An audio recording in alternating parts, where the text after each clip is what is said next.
Hello, നമ്മളൊരു വാഹനത്തിൽ ഏറ്റവും കൂടുതൽ ശ്രദ്ധിക്കേണ്ട അല്ലാന്നുണ്ടെന്നുണ്ടെങ്കിൽ പലപ്പോഴും നമ്മൾ ശ്രദ്ധിക്കാതെ വരുന്ന ഒരു സാധനമാണ് വാഹനത്തിൻ്റെ ടയർ എന്ന് പറയുന്നത്. ചില ടയറൊക്കെ കണ്ടിട്ടില്ലേ, നമ്മൾ അതിങ്ങനെ മാക്സിമത്തിൽ എത്തിയിട്ടുണ്ടാവും, എന്നിട്ടും ചേഞ്ച് ചെയ്യാതെ ഓടിക്കുന്ന ആളുകളുണ്ട്. പക്ഷേ ഒരു ടയറിനെ കുറിച്ച് എന്തൊക്കെ നമുക്കറിയണം, അതാണ് ഞാൻ ഈ വീഡിയോയിൽ പറയാൻ ശ്രമിക്കുന്നത്.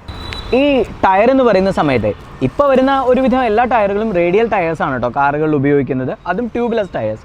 ഇതിൽ നമ്മൾ നോക്കുകയാണെന്നുണ്ടെങ്കിൽ ഇതാണ് ശരിക്കും പറഞ്ഞു കഴിഞ്ഞാൽ ഒരു ടയറിൻ്റെ പേരല്ലെങ്കിൽ അതിൻ്റെ ഒരു ജാതകം എന്നൊക്കെ പറയുന്നത്. ഇതിൽ ഈ ഒരു 205 എന്ന് പറഞ്ഞാൽ ആദ്യം കാണിച്ചിട്ടുള്ള ഈ ഒരു ടയറിൻ്റെ ഒരു വിഡ്ത്താണ് കാണിച്ചിട്ടുള്ളത്. അത് കഴിഞ്ഞുള്ള ഒരു 55 എന്ന് പറയുന്നത് ഇതിൻ്റെ ഒരു ആസ്പെക്ട് റേഷ്യോ.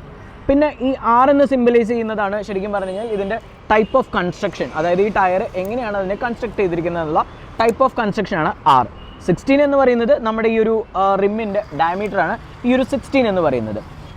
പലപ്പോഴും ചിലപ്പോൾ നമുക്ക് വാഹനം കിട്ടിക്കഴിഞ്ഞതിന് ശേഷം ചിലവർ ടയർ അപ്ഗ്രേഡ് ചെയ്യാറുണ്ട്, സൈസിങ് കൂട്ടാറുണ്ട്.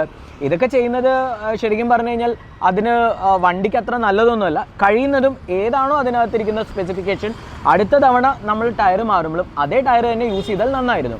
ഇനി അടുത്തൊരു കാര്യം നമ്മൾ പറയുകയാണെന്നുണ്ടെങ്കിൽ ഇതിനകത്ത് നമ്മൾ ശ്രദ്ധിക്കാതെ പോകുന്ന മറ്റൊരു കാര്യമുണ്ട്. അപ്പോൾ നമ്മുടെ ഈ ടയർ കഴിഞ്ഞ് കഴിഞ്ഞാൽ ഇത് ഇവിടെ ഇങ്ങനെ ആയിട്ട് അടുത്തൊരു സാധനം നമ്മൾ കാണുന്നുണ്ട്, ഒരു 91 പിന്നെ ഒരു H.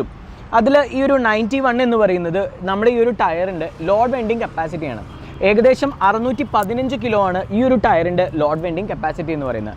അത് ഓരോ ടയർ മാറുന്നതിനനുസരിച്ചിട്ട് ഈ ഒരു ലോഡ് വെൻഡിങ് കപ്പാസിറ്റിയും അതുപോലെ തന്നെ അടുത്തത് വരുന്ന H എന്ന് പറയുന്നത് സ്പീഡ് റേറ്റിംഗ് ആണ്.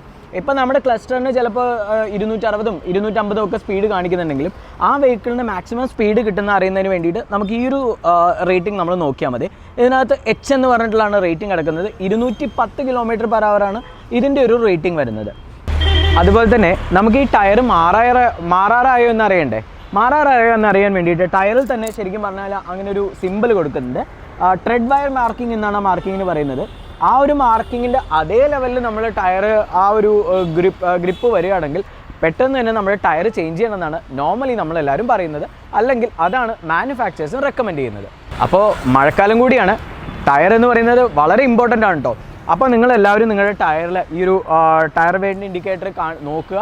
ടയർ മാറ്റാറായിട്ടുണ്ടെങ്കിൽ എത്രയും പെട്ടെന്ന് തന്നെ ടയർ മാറ്റുക. കാരണം വാഹനത്തിൻ്റെ ഗ്രിപ്പ് നമുക്ക് റോഡിലിരിക്കുന്നത് ടയറുമായിട്ടാണെന്ന് നമുക്കറിയാമല്ലോ. അതുകൊണ്ട് തന്നെ എപ്പോഴും വളരെ കൃത്യമായി വീൽ അലൈൻമെൻറ്റും വീൽ ബാലൻസിങ് ചെയ്യണമെങ്കിൽ അതും കൂടി ചെയ്ത് നമ്മുടെ കാറിനെ നമ്മൾ സംരക്ഷിക്കുക തന്നെ വേണം. സോ ഇതുപോലത്തെ ഇൻഫോർമേറ്റീവ് ആയ വീഡിയോസിന് വേണ്ടി EVM ഓട്ടോമോട്ടീവ് എന്ന ചാനൽ ഇപ്പോൾ തന്നെ സബ്സ്ക്രൈബ് ചെയ്യുക.